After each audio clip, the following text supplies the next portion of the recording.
check this out. This is what you're going to learn how to make today.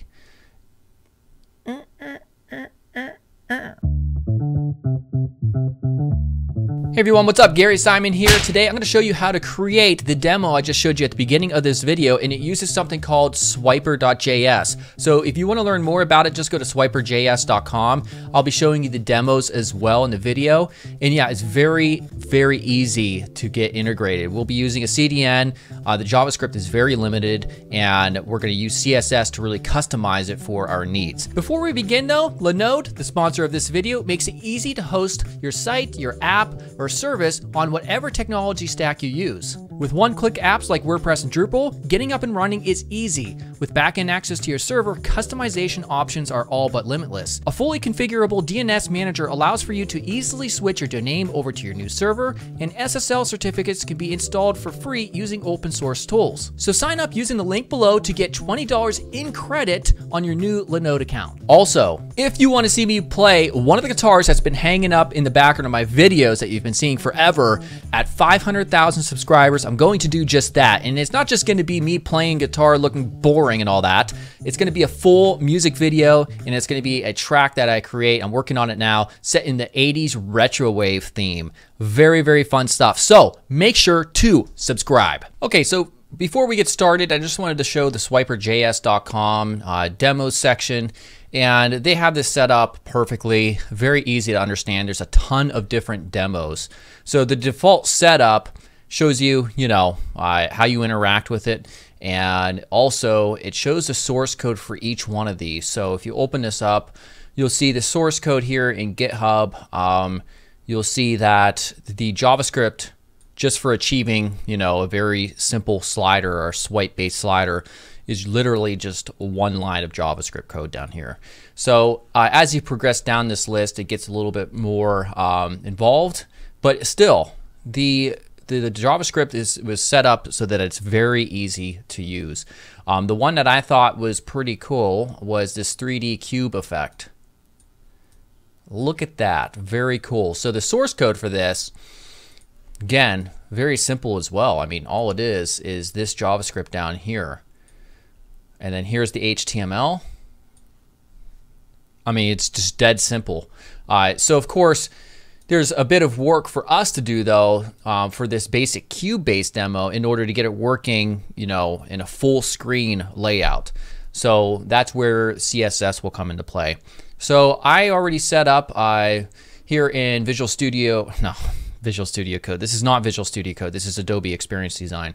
I already set up 3. I'm not going to design these from scratch, but as you can see, they're all very simple. And you can also see that for each artboard, I kind of, to reinforce the cube effect, I decided to have these different, I guess, graphic elements where it's just this little cube with a 1 pixel border, where they'll kind of just flow into the next slide or the next side of the cube when you're swiping, and it just kind of makes the effect look really cool. But as you can see, very simple stuff. These are from unsplash.com, these photographs, and we're going to go ahead and export them. All the code will be available on CodePen in the YouTube description anyhow. So let's go ahead and get started with the actual front-end development aspect. And again, if you want to use something like this, these cool, like a cube effect or whatever, what really makes it come together is the design. So, I really made sure to choose, good photographs here, good basic understanding of UI design fundamentals and typography and contrast and simplicity and all that good stuff. All the stuff that's going to be really covered in depth in my upcoming UI design tutorial. I need to stop talking. All right, so I have a blank folder here called Swiper, and I'm in Visual Studio Code. So we're just going to create an index.html. We will also create a CSS folder with a main.sass file. You'll need the live Sass plugin over here. And momentarily it'll say, starting. Okay, watch Sass. We want to do that. We'll go back to the index.html. Let's close that out. Exclamation point for an abbreviation. And we will link in our style sheet in CSS, main.css. All right, so for the HTML again, very simple. All I did was kind of paste in the basic example from the demo section on their site. But to do that, I I'm just going to write this out from scratch. So we have a swiper container.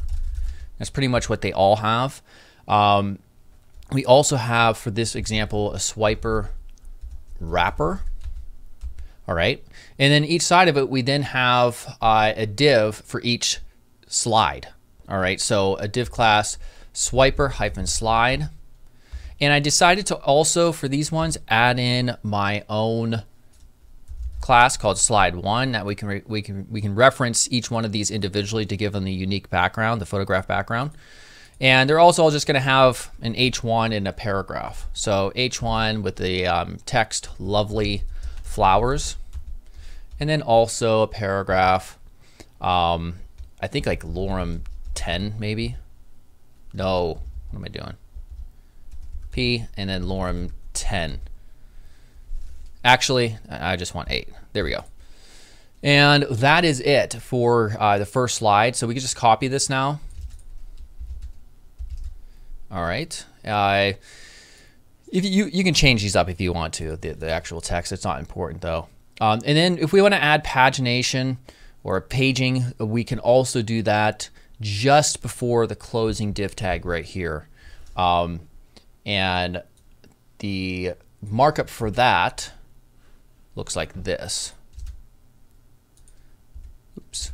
Let me get this pasted in here correctly. Formatted. There we go. So we have the swiper pagination. This is optional. You'll see what this does. This adds the left and right icons so that person can just click those instead of having to drag with their finger. And then we have swiper next.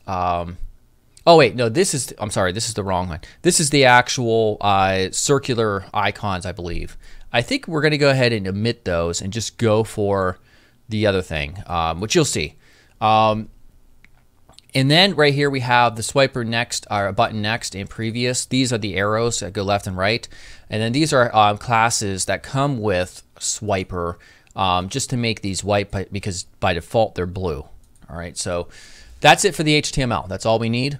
Next up, we need to import Swiper somehow. So just because this is a simple project, we're going to use a CDN, or a content delivery network option. This is in the getting started section of Swiper.js.com. And then finally, our script for making all of this work. All right, so we have a Swiper, create an instance of Swiper right here. And then we have the target container, which is Swiper-container. And then we have our configuration object here. So the effect that we want is cube. And by the way, this is all in the example that I just showed you. Grab cursor will be true.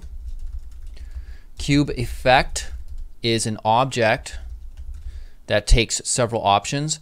By default, like in their example, they had, let me show you real quickly. They had in the source code, it says right here, shadows are true and slide shadows are true. If you don't use like a photograph, then you can actually see like a 3D shadow effect on the cube, and also the cube emits a shadow on the background, or on the not the background, but underneath it. Because we're going to be making our full screen, we don't need that anyway, so I'm just going to make those false. So I'm just going to copy that stuff real quick and then make these false, in which case these things don't even mean anything anyhow. And then we also, I wanted a navigation in terms of right and left arrows, so we specify a navigation object with the properties next element, and this is swiper button next, and then finally the previous element is swiper button previous, and this is in relation to this div right here, this class, and this as well. And that's it. That is all we need to do. So we'll save that, and we'll go ahead at this point. We will right click and we'll do open with live server. This is the live server plugin. You can install it there. And of course it is all completely messed up. And that's because we don't have the CSS worked in yet. So we need CSS Swiper has its own CSS file that we can include from a CDN. So we will paste that right here. Forgot about that step. And then we'll go back, and there we go. Now we'll see it's like huge, and it's not really set up for mobile, and it just does not look good at all. What we'll do is bring that in. You can kind of see the effect already. By the way, let me turn these to true just to show you what these do. So you can see it adds like these a gradient to make it look like 3D. But yeah, we want something much more than this. So what we'll do is now we're going to work within the CSS. So what I'll do is get this situated over here and here. There we go. So let's go to main.sass, and in main.sass, we're first going to import our Montserrat. There we go. It's my font. I like it, of course. And then we're going to do HTML body. This is coming from their demo. Position relative. Height, we're setting to 100%. And background, we're going to make our background black. And I also had to put the important flag because they had theirs. I think there was something that was overriding it. Also, we are, let's see here. Oh, I didn't have to do that. Never mind. So we're also going to make, let's reference our Swiper container. Actually, before we do that, let's get the background going on here. So we have our, right here, we have our Swiper slide in slide 1. Let's get that dealt with real quick. All right, so we have Swiper slide. All right, so we're going to put background size is going to be cover. And we're going to say box sizing is, let's see here, border box. And then padding is going to be 8 EM and 3 EM. Color is white. Let's save at this point. All right. Next up, we're going to have font family is Montserrat. And then also, let's see here. Yeah, that's good. So we're also going to reference our slide 1 here. So slide 1, we're going to have our background. It's going to go to URL, images, and 1.jpg. That doesn't yet exist, so I'm going to go ahead and pause to get the 3 images in here. All right, and there it is. So we have our images 1, 2, and 3.jpg. Again, CodePen, you should be able to grab those from there if you just right-click and save them from the demo. And this is what we have so far. Not exactly too exciting. Let's change this, by the way. We are going to go to main. Oh, this should be slide 2 and 3, by the way, for the class names. And we're going to do a couple things here. So first, we are going to create, we're going to work with slide 1 right here. We're going to create our H1. We're going to say before. We're going to say border left is 1 pixel solid and white, and right 0. Now, nothing's going to happen there yet, but let me back up just a tad bit. We're going to go back to Swiper slide and nest inside of there our H1. We're going to make the font size 5 EM. We're also going to make our line height 1 EM, just to push it up a little bit. And then we're going to say on the before selector of our H1 element, that's what we're going to use to create the little square. All right, so content is going to be empty. Also position absolute. Top, from the top it'll be 1 EM, so we're pushing it from the top of the device. Width is going to be 50%. Height will be 40%. And then border top will be 1 pixel solid white. And then also same thing with bottom. There it is. So you're probably wondering, why did I put border top and bottom here and just all the H1 elements, because there's 3 of them, as opposed to, you know, having it right here? Well, it's because if you look at the Adobe XD templates, we see we have to change them uniquely for each one. So this one's positioned to the right of the browser, and then this one's positioned to the left, and it also only has a border on the top left bottom. This one has a top right bottom. So that's why we've taken those out from slide 1 and 8 there. So hopefully that makes sense. It should. After that, we're also, let's reference here our paragraph inside of all of the slides. That's just going to be a font size of 1.2 EM and also a line height of 1.5 EM and margin top 7 EM. All right, so we still need to get this set up correctly. We have our swiper container. Actually, we're going to put it up here. Swiper container is the first element that we have in our HTML. We're going to change this up. So width 100%, height is going to be 100%, position will be absolute, and also left is 50%. Actually, I'm not sure. Is that supposed to be? Oh, there we go. Margin left, negative 50%. I think there's a reason they did this. This is coming from their information or what they have set up. Also, our body, let's get rid of the margin. All right, like that. There we go. All right, so we're not done yet, obviously. Let's check out this.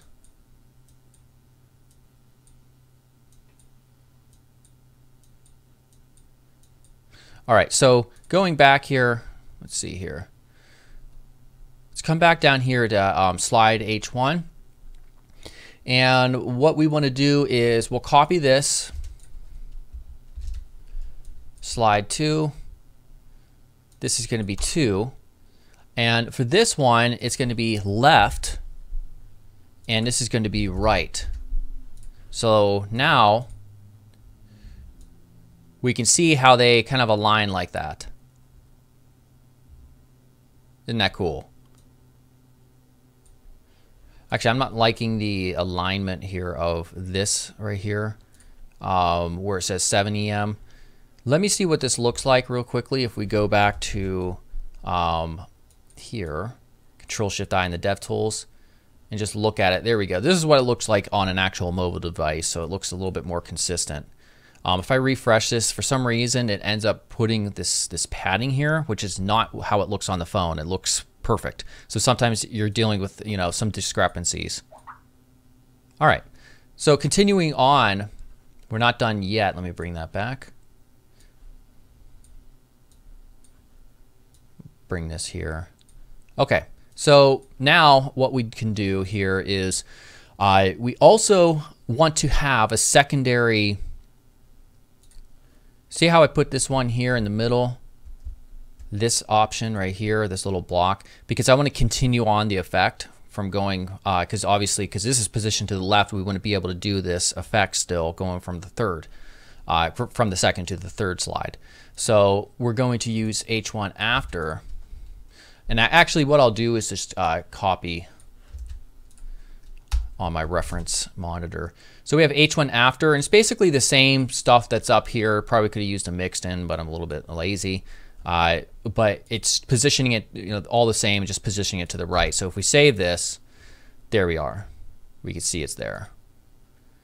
So now for our third, again, the third one's going to be pretty much just like this one. Actually, we could, yeah, well, again, I'm being kind of messy with I'm not being 100% optimizing it the best I could, but still, yeah, this will be good right here. So if there we go. No, that is completely wrong. It is border right, and this is left 0. Okay. Let's see here. There should, why am I having that? This is slide 3. That's why. Sorry about that. Okay, so now let's try this again. There we go. Nice. Now, these left and right buttons, they're up too high. So I want to push those down a lot more. And we can target Swiper button next and Swiper button previous, which are the two classes in our HTML for those buttons. We're going to say top is 85%, and then also outline none, because I noticed when I was using it on my phone, if you touch those, it was adding that ugly yellow outline. So we're just going to set that to none. And then I wanted to push them away from the edge of the device a little bit more. So to do that, Swiper button next. And this is our final two rule sets, by the way, will be done real soon. We're just going to push that in. It'd be a little bit easier to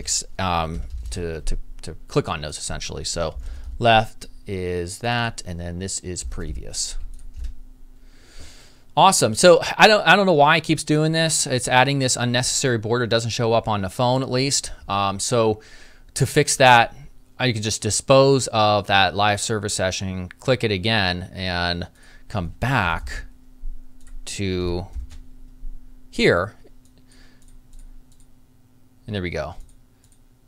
For some reason, when you do that, you can't drag it anymore. But again, it's just emulating a phone and it's not doing a good job. On the phone, it works perfectly. This works, and swiping it works as well. Now, one thing that you're probably wondering is if we get out of here and we go to larger devices, you know, it still works the same. Oh, by the way, you would want to put, let me fix this. This image here is repeating in the background. So let me go fix that real quickly. Yeah, and that is right here. So background, size, cover. I'm going to add the important flag. And where did it go? There. Okay, so there it is. Now it's not repeating at all. Awesome, awesome, awesome stuff. All right, so like I was saying, you're probably wondering about whether or not this thing is actually responsive, and I didn't include like making this responsive. This obviously looks horrendous. So what you would want to do is use your media queries to adjust it so that this will work for larger devices. And again, I have a million tutorials on making it responsive using media queries, so definitely check that out. Because obviously, if you really want to use this for production, you would have to consider, you know, once you get out to around here, you definitely want to make changes so that it actually works and behaves as you would want it to. All right, so hopefully you enjoyed that. If you did, make sure to subscribe. Once I get to 500,000 subscribers, I am doing that guitar play reveal where I release a full music video and I jam out to an 80s retro wave track that I'm working on right now. All right, I'll see you guys soon. Goodbye. Hey everyone, what's up? Can't even talk, come on, damn it. I'm gonna show you exactly how to create that in guitars up there forever, and that's why you should, damn it. Full track set in the 80s retro wave area. It's called an era. If you want to finally see me play a guitar that's been in the background of my videos forever, at 500,000 subscribers, I'm going to release a music video where there's going to be an 80s retro wave song track that I create with a guitar lead. It's very fun. I'm working on it right now, so make sure to subscribe. Did I really f up the last word? Jesus Christ.